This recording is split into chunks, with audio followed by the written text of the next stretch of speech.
What is going on, everybody? My name is Pete, but you probably already knew that. But in case you didn't, you guys are watching the one and only Paid to Drive, and of course, Paid to Drive vlogs, day number 1355 coming at you.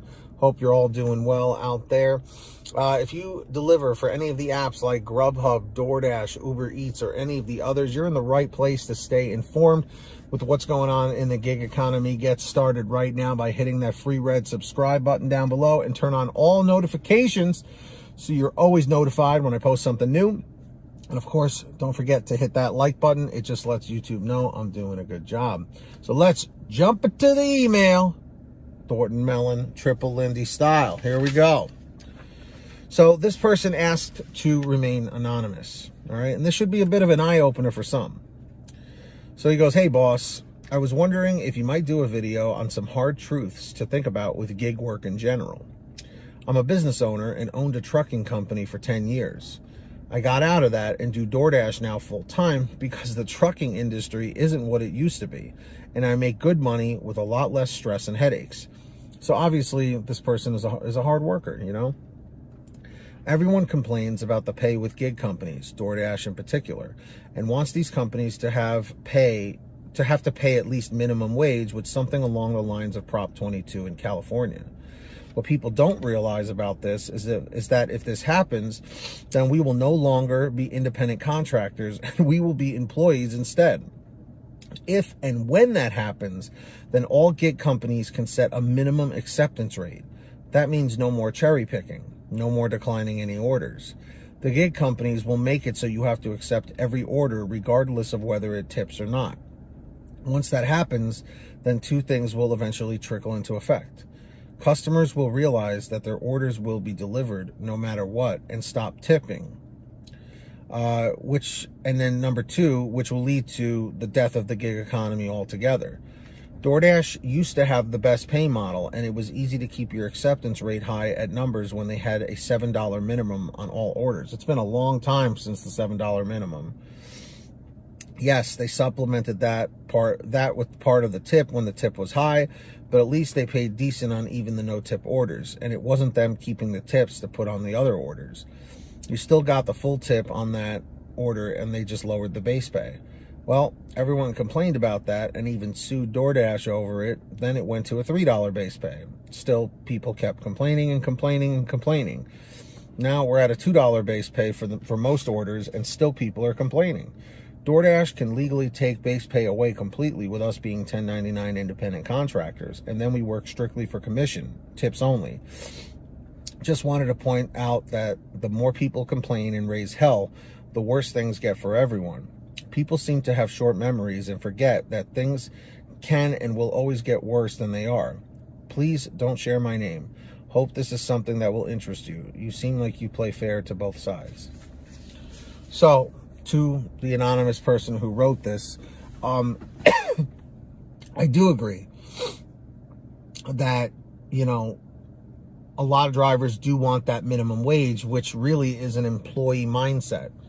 I do try to play fair to both sides because both sides have pros and cons. Both sides have good points and both sides have bad points.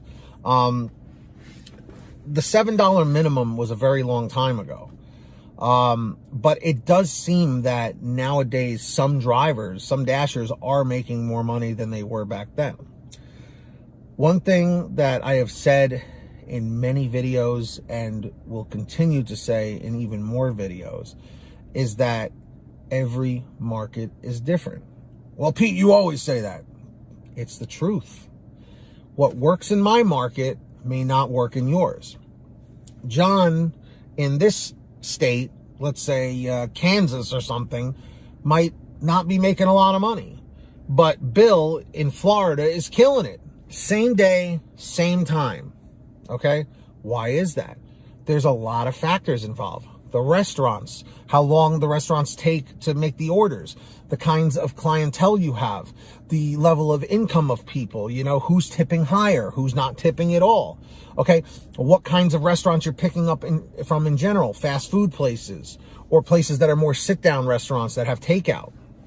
There are so many variables, so many different factors involved that a lot of people don't take into consideration. They just say, oh, the base pay, I'm not making money.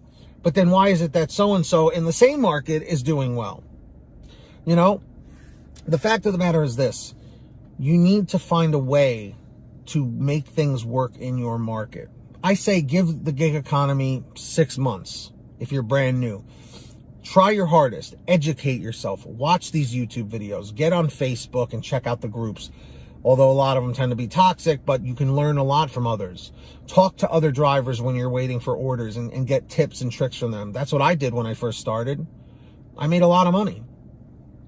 In the beginning, I'm telling you, you know, I was bringing home, in the early days, I was bringing home probably $800 to $900 plus a week, you know, and it just, you can make a lot of money doing this work. You really, really can. But at the end of the day, does it work for you? You know, like UDM said in that video not too long ago, you know, you gotta try and see if this works for you. If not, a W-2 job lifestyle may be better fit for you. This is not for everybody. Independent contractor work is not for everybody. And I think that's what this email really brings up, that the ones that complain or raise concerns or whatever, maybe it's not best fit for them, I guess, you know. And being grateful is very important as well, like I've said. But at the end of the day, we do want these companies to treat us fairly. And I'm hoping at some point we can all come to a happy medium. It's food for thought, wishful thinking, but we'll see what happens. So on that note, everybody, if you guys ever want to send me anything, send me an email at paytodrivestories@gmail.com, just like this person did. Or for a quicker response, you can message me on the Patreon app or at patreon.com/paid2drive. The link is in the description or in the pinned top comment. Also, as a perk, I will give you shout outs in all my new videos. So when you hear your name called in the chat or the comments, say, hey, Pete, I heard my name. We got Samantha Michaels, Brian Pomeroy, Heidi Barnes, Joe Valerio, Kurt Paul, Lee Peacock, Tulsa Todd, William Boudreau, Laura Love, Agus, Alan G. Van Horn, Drew Hanor, Fernando Carranza, Frank Haviland, Fresh One, Jason Casta, Justin Case, Lulu Laura, Natalie Mosley, Sarah Keston, Scott Freisner, Sherry Cassidy, Stephen Neely, Joyce Hine, Brian Richardson, Ginny Thomas, John Bonacci, Matt Epperson, Nick G, Stacy Miller, Terrence Pacheco, and of course Valerie Brown. So links in the description if you want to sign up, or the pinned top comment. And of course, guys, please make sure to sign up on the Get Upside Gas app. It's a free gas app for your smartphone to save money every time you pump at the gas pump. So download it, link in the description on your smartphone. Any smartphone will do. All you do is go to the gas station, pump your gas, print out your receipt, take a picture of your receipt with the Get Upside Gas app, and within 48 hours or so, you'll get anywhere from 15 cents to 45 cents a gallon back, which is pretty fantastic. And if a friend or family member signs up using your code, you'll get paid every time they pump gas. It's called Get Upside. The link's in the description. Make sure to download it. And of course, if you want to get one of these shirts or any others like it, comment 111 if you smash the like. That's right, hit that like button. You could do so at paytodrivestore.com. Everything's on sale. Lots of different designs, lots of different colors, and all different sizes. paytodrivestore.com. And if you made it to the end of this video, simply leave a comment saying END 106, END 106. Subscribe with all notifications on.